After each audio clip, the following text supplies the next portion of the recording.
Doug Hanzel was raised in a suburb of Cleveland, Ohio. As the youngest of 4 brothers, competition is all he knew. Hanzel would put together an impressive junior career. You know, I remember my first competition was at 9 years old, and my mother was very supportive, and she's the one that actually took me around to most of the junior tournaments. And so the summer between my junior and senior year, I kind of focused on golf and ended up winning the high school championship. My first recollection of Doug Hanzel was a long time ago. Doug, as a senior at Orange High School, won the Division I Ohio High School Championship and got his name on the trophy with, of all people, Jack Nicklaus. And we had a coup to get the state champion to come to Kent State and not to that school down south. During his junior year at Kent State, they won the Mid-American Conference Championship. But still, Hanzel's focus remained strictly on becoming a doctor. I had early on made a decision I wanted to be a physician. As I look back now, it was very difficult. It was a full day between studying and trying to practice. He missed the most important tournament we had, the Robert Kepler Intercollegiate at Ohio State, because that day he was taking the MCAT examinations to get into medical school.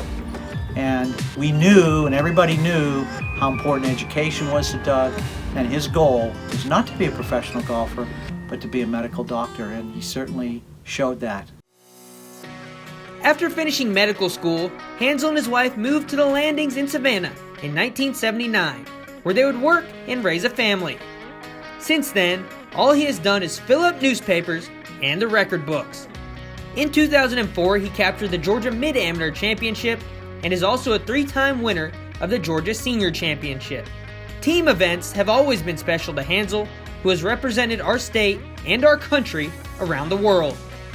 Jack will attest, probably one of the best experiences of our careers have been the Concession Cup, where we played for the United States against Great Britain and Ireland. To represent, your country, represent your state in the Billy Peters Cup, is an honor. 4 balls with Jack and Bob Royak, it's pressure, but it's those memories that you come away with that last. All I can do is try to help him occasionally. He is a very good player. We've had good fortune that if he was having a bad hole, I was there for him, and likewise. He is never gives up, and he'll play his ball out regardless of what I'm shooting. He is just so consistent. It makes it a lot of fun. Perhaps Hanzel's best year in golf came in 2012, where he completed a feat never done before and might never be achieved again. That year, Doug qualified for the U.S. Amateur, the U.S. Mid-Amateur, and the U.S. Senior Amateur. That alone is a feat in itself. However, it gets better. He qualified for the match play in the U.S. Amateur, he qualified for match play in the U.S. Mid-Amateur, and he qualified for match play in the Senior Amateur. The coup de grace that year, he played in the U.S. Senior Open, made the cut, and won the medal for low amateur. And I think, as I said before, named the number 1 senior amateur in America that year. And obviously that was just the setup to 2013. The next year, Hanzel had his greatest victory.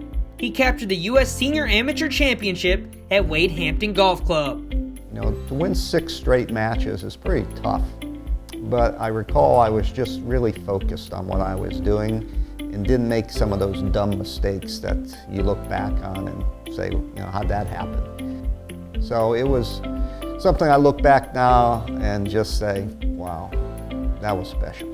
I can honestly say that the highlight of my traveling with Doug was when he won the U.S. Senior at Wade Hampton. I was with my wife Gay, he was with his wife Nancy. I'll always remember that trip because obviously he won it, but he won it the same way that he would go win a club championship. Last year, Hanzel was faced with his biggest challenge yet. His number 1 fan, his wife Nancy, was diagnosed with cancer. Kind of a slap in the face. She's essentially the team. My mental instructor. She keeps me healthy from a diabetes standpoint. If I'm starting to act funny, she knows that my sugar's a problem. It was my time to step up and do whatever necessary, and so it was not an issue whatsoever. There was no Doug at any of the tournaments. So the first 2 tournaments I went to, I called him up and I said, buddy, I'm bored stiff. I said, it's just not fun. I said, I really miss you. I miss Nancy. Tell me what's going on. And you know, weeks turned into months and months turned into 3 months, and now she's through everything she needs to be through, and hopefully that clean bill of health holds up. Dr. Doug is now retired, a champion on the golf course, and forever in the Georgia Golf Hall of Fame. My family really taught me is if you're going to do something, try to do it well. Enjoy it, work hard at it, and try to be successful.